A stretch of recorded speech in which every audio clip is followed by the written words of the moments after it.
Okay, so this afternoon we are going to have a conversation around place, power, privilege, who has it, who doesn't, and perhaps more importantly, how we are shifting to create new spaces. I want to ask you, first of all, to tell us and share with us where you come from. Because as my elders teach, you cannot know where you're going until you know where you've come from. I guess I'm still trying to figure that one out. I thought I came from Canada when I was a young person, and I'm not quite sure if that's the right way to think about where I'm from now. I'm from Nunatsiavut, which is a region in Inuit Nunangat, one of our 4 regions in northern Labrador, and we very recently got self-government in 2005. But I grew up there. I also grew up in the United States. I grew up kind of between a lot of different worlds. I think we can learn a lot about each other, about where we fit in the world, and we can be in multiple spaces at once. So I am the National Inuit Leader. I am Inuk, and I'm a proud Indigenous person. But it doesn't then take back any of the other parts of me that exist as well. I kind of like to say I'm from a period of time. I was born in 1972, which is important to me as a social identity. Really? Oh, see, 72 altogether. But it's important for me because it was halfway. I was born kind of right in the middle of post-wave, second wave feminism and the Black Power movement. And my parents both, particularly my mother, lived at the intersection of both of those movements growing up. She was incredibly active as a womanist. She had us marching in our dashikis and afro puffs as children. So I come from a movement background. I come from engaging and really being a student of trying to interrogating forms of power and privilege. But my generation also is the first generation where we were supposed to have been afforded a lot of these rights. And by the time I kind of came of age, my job was to go earn them, at least according to my parents. And so my entrance into university and graduate school and my choice of professional career has always been trying to understand, interrogate these frameworks of power and privilege. I don't really know.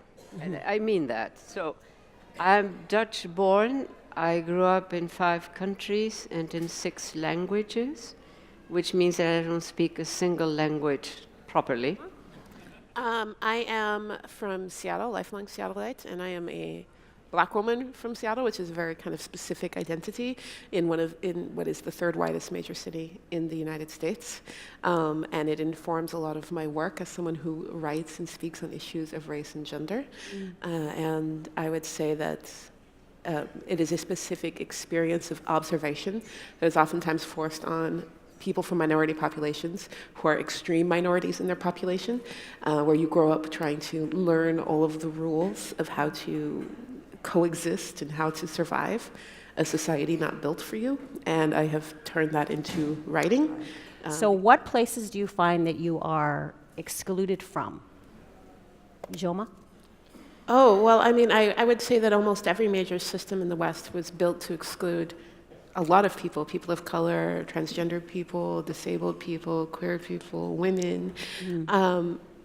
Whether I am actually excluded depends on how much I've been able to break through or not. But I would say that I am denied full participation in just about every system in Western society. So, in my role, I often have to explain to Canadians or whomever will listen who Inuit are and how we're different from First Nations and Métis, how we actually have a space within the Constitution as one of the 3 Indigenous peoples of this country, but we actually aren't a part of the Indian Act. And so all of the things that fall under the Indian Act do not fall to Inuit. We have modern treaties, we have land claim agreements, which are constitutionally protected. So I go through this sales pitch or the elevator pitch every time somebody's just wanting to know who I am, because I often have to feel like I have to differentiate myself from other Indigenous people in the country in the very first minute of my conversation with anyone who wants to know about Inuit. The interesting thing, even still today, even in this time of quote-unquote reconciliation, and when a federal government is talking about its renewal of its relationship, that we still have to fight every day within our space to have the renewal of the relationship include Inuit. Yeah. So when the nation-to-nation discourse, we have politely asked that in the Inuit space it be the Inuit to Crown renewal of the relationship. That doesn't get pickup because in the media or in the bureaucracy, it's just simpler to say nation to nation, even if we as Inuit don't see ourselves within it. But I don't think I have suffered from exclusions. You know, I have not suffered the way many people in the world have suffered. But for me, the experience was always more that I was always an outsider. So I was born in the Netherlands. At home we spoke Dutch. We went to Ireland. We went to Argentina. We went to France. We went to Italy. So not one language was my home language. Mm. And that is a different mode, you know. So then you either suffer a bit, and somehow I was not so inclined to suffer even a bit. And so for me it became an adventure. So my experience then as an academic is where I felt this notion of that you are an outsider, but you are recognized. You know, it's sort of an interesting juxtaposition. It did push me, I think, in a direction in my scholarship that wound up being far more critical of existing paradigms. Yeah. Mm-hmm. So I'm forever sort of at the edges, and my image is that the zone where I do my research, where I do my work, where I do my writing, where I do my interpreting, is not the heart of the paradigm. That doesn't interest me. It's at the edges of the paradigm. I'd like to know, how do we create inclusive spaces beyond running the risk of tokenism or beyond checklists that, okay, we have this identity, and now that's an inclusive space. Alexis? I mean, we have to have some people give up power, right? If you really want inclusion, you have to create spaces where you are centering the experiences of those who are the most marginalized. And when you put their experiences at the center, then it will create a formal follow function in a different way. We will see a different system arise that is dedicated to meet those needs, as opposed to the needs of the checklist or the needs. So there is a system in play that also goes, beyond the question of race, that is affecting all kinds of people. And I don't want us to forget the fact that a lot of the working classes are losing ground, and the middle class has split into two classes: a middle class that is richer than they ever thought they would be, and one that is much poorer than they ever thought. It tells you, it signals that there is a system in play that can take the negatives beyond questions of inherited exclusions, if you want, those that come from a past history.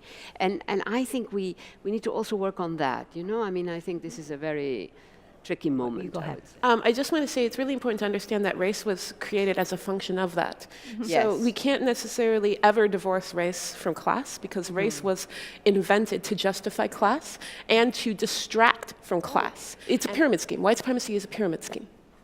And basically it is, you sign up to this, your payday will come. Your payday will come, white people, if you sign on to white supremacy. Someday it's coming. And at least you won't be black at the end of the day. At least you won't be indigenous at the end of the day. But your payday doesn't come, because that check was already cashed by the people at the very top. Yeah. But race is a very necessary component of that, because it also distracts middle white America and lower class white America from who actually cashed that check. Right? You mentioned that you have to give up power to get power. So unless, and we said it earlier, white people give up that power, then we're not going to get anywhere, right? I mean, we can make our own systems, we can make our own buildings, we can make our own neighborhoods, we can have our own business, we can have our own governments. But we're still knocking at the door, we're still trying to kick that door down. So how many of you are willing to give that power up?